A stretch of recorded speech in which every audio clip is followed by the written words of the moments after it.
So my name is Kola Olofinboba. I'm managing partner at Fairview Capital. Today, I am having a conversation with Dr. Ajay Kumar, Executive Vice President and Chief Clinical Officer at Hartford HealthCare. We'll be talking about investing in healthcare for tomorrow, looking at this from a healthcare provider's perspective.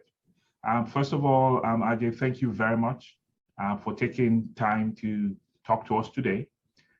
To start things off, maybe just take a minute to introduce Hartford HealthCare, your role there, and what you are doing in terms of investing in innovation. Thank you, Kola.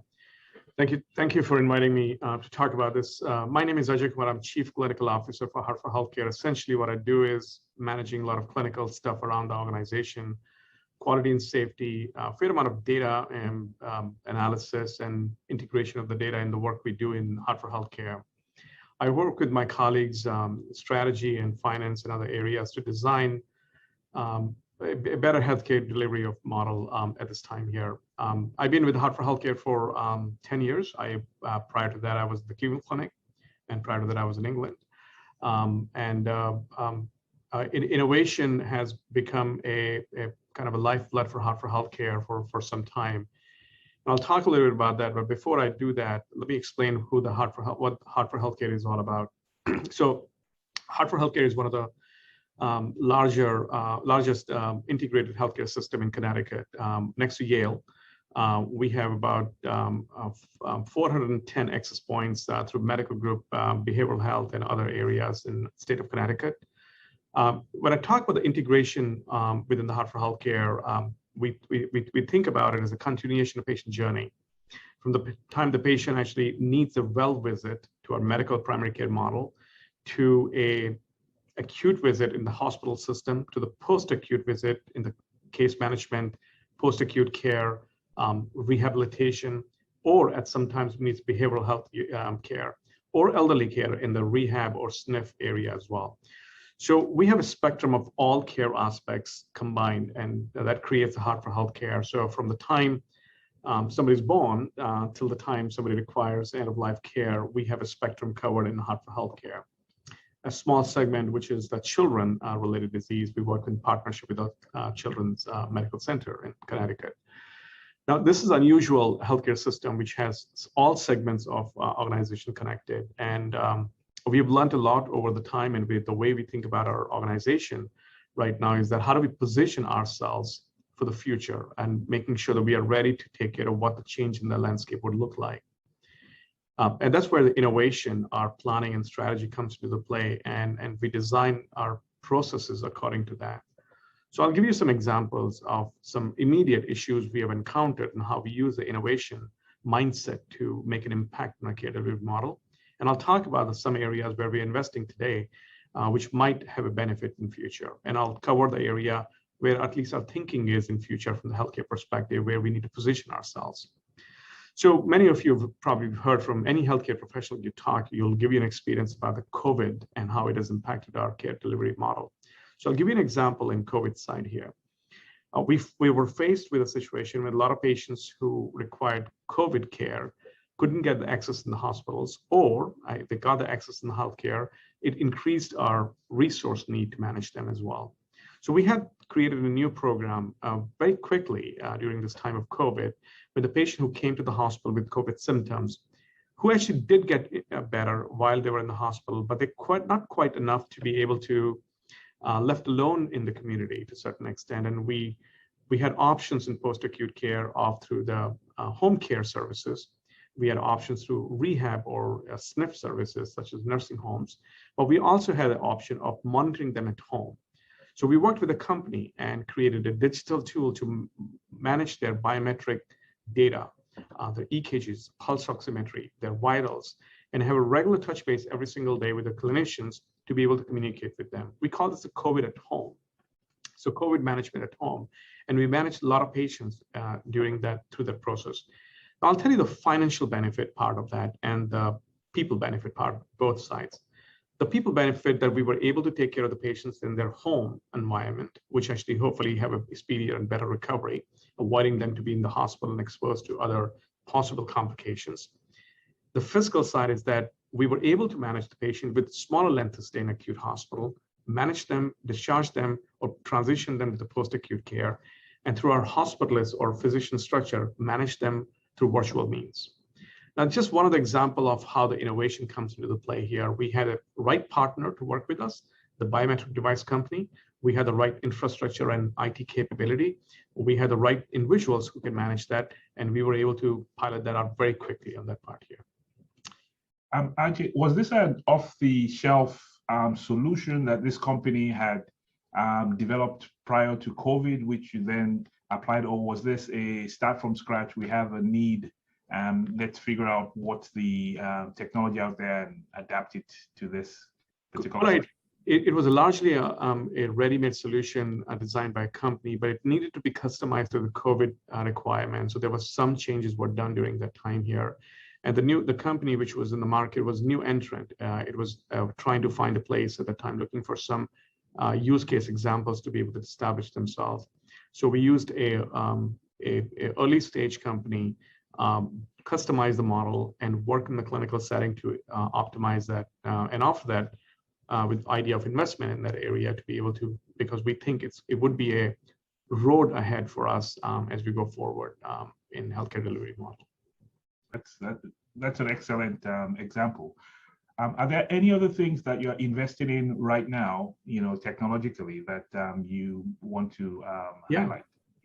So Kola, just let me give a little bit of a case example on that particular. We use that technology in the COVID side, but we think we can manage the chronic management of heart failure and pneumonia and many other settings as well. So customization of the technology can be applied in multiple different chronic care management as well. On the other side of the investment, there are two types of investment we're generally interested in right now. One is new devices, new technologies which are coming in, which is the traditional way of the healthcare system investing into that. So for example, there's a company who's designed a state-of-the-art line placement system. When you get in the hospital, you get an IV line, and sometimes when your patients move, they come off and it requires a frequent line change. The new technology has come which actually allows this the dislodgement of the line. It really almost eliminates that the way it's been designed. That's a new investment, new technology. The company was created by one of the individuals who used to be part of Hartford Healthcare, founded the company, had a early funding through some of the Kickstarter grants, and joined with us, and we invested in them to allow that company to flourish. And obviously using our platform to be able to use that technology to do some research and get some data out there to make it useful. So there's a benefit to the company and working with us as well. The other areas which we are looking at is significantly in the data side here. The data side, as it's evolving quite a bit with the AI and machine learning and other areas. So I'll give an example of a company we are exploring right now where managing the throughput or how efficient we are in ORs, the operating room, which is the most expensive area of the acute care facility, is an interesting challenge for us. You've got multiple surgeons, multiple anesthesia, there's a patient, there's availability of the type of room. So it's a quite complex structure to manage that part here. And we've been able to design a structure through AI and machine learning that if we were to schedule physicians differently, their Saturdays or their lunch times, their time offs, and match them differently with the type of ORs, we can actually extract increased efficiency of the existing physical infrastructure we have, which could amount to millions of dollars in the end, because it does allow us to obviously use our rooms and our capability for 24 hours in consistent fashion. So these are the interesting inventions or innovations which can benefit the healthcare industry in throughput management as well. So Ajay, as again, we've just talked about the present and the things that you're invested in right now. If we were to cast a mirror looking backwards and say about 5 years ago, what things were you invested in then, and how have those things come, and how have they fit, into the things you're doing today? Thank you, Kola. It's always interesting to look back and what I'll start with that every single healthcare system has a different level of maturity, a different time frame, and respond to the market situations at that time differently. So about 5 years or 3 years ago, we were focused on two different ways of managing our system. One, how do we increase the efficiency and optimize our capacity appropriately? And how do we provide more access points to the patients to be able to connect with us? And both of them have a slightly different way of approaching that. So we founded a care logistics center, which actually managed and helped our capacity management. It was a very technologically heavy system with a lot of data, a lot of input coming from every single source of the Hartford Healthcare to be able to understand how many bed capacity we have, what kind of services available at any given time in the day, and positioning patients who needs Hartford Healthcare help in different level of our organization. That care logistics center helped us organize it in a much better way. It reduced patients to seek care elsewhere outside Connecticut and allowed them to come to Hartford Healthcare. And that was an example of investing into technology to make our system better and efficient. The second part is that looking at the market situation, bit of a market strategy. We knew that our community, our citizens are looking for different means of accessing the healthcare. They want it quick, they want it easy. They were not interested in coming to big healthcare centers, hospitals. So we looked around and we thought that having an urgent care system across the Hartford Healthcare would provide increased access to the patients. The second question, should we do it ourselves or should we partner with somebody else? And we chose on purpose to partner with somebody else, the GoHealth. And the GoHealth is a national company which actually has done a sophisticated model of urgent cares across the country. And we partnered with them to create a really efficient state-of-the-art system to create an urgent care model. And the benefit for us was that we were able to get into the market in the early stages. And we were able to establish this access point with ease and with a sophisticated and well-known model existing in some part of the country.